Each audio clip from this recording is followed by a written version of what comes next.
स्वाभिमानी न्यूज चॅनलच्या बातमीपत्रात आपले स्वागत।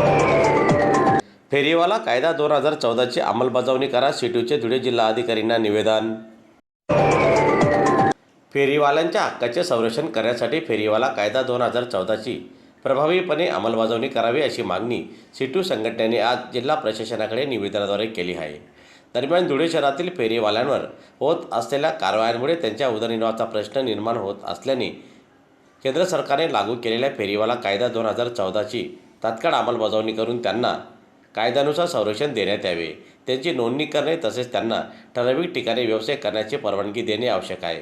मात्र अनेक ठिकाणी या कायद्याची योग्य अंमलबजावणी होत नसल्याची तक्रार करण्यात आलेली असून त्यामुळे फेरीवाल्यांचे संरक्षण प्रक्रिया पूर्ण करून त्यांना ओळखपत्र देऊन त्यांना न्याय देण्यात यावा अशी मागणी धुळे जिल्हा सीटू या संघटनेने केली असून त्या संदर्भात धुळे जिल्हा अधिकाऱ्यांना निवेदन देण्यात आले। संपूर्ण महाराष्ट्रात centre of Indian trade union त्यासोबत समविचारी संघटना, त्यात संविधान सुरक्षा समितीचे कॉम्रेड लोंढे यांनी माननीय जिल्हाधिकारी त्याचप्रमाणे माननीय आयुक्त महानगरपालिका यांना फेरीवाल्यांच्या समस्यावर निवेदन दिलेले आहे। आम्हा लोकांच्या मागण्या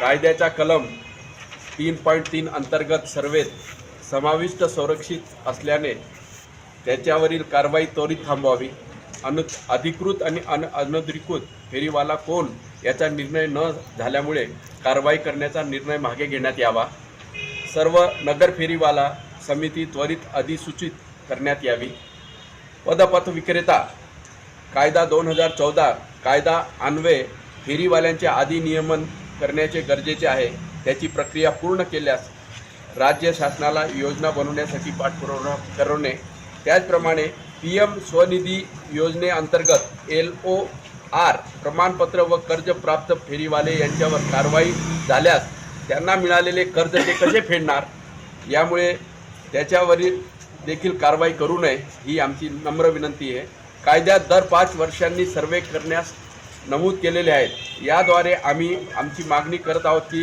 सर्व ठिकाणी सर्वे केला जावा।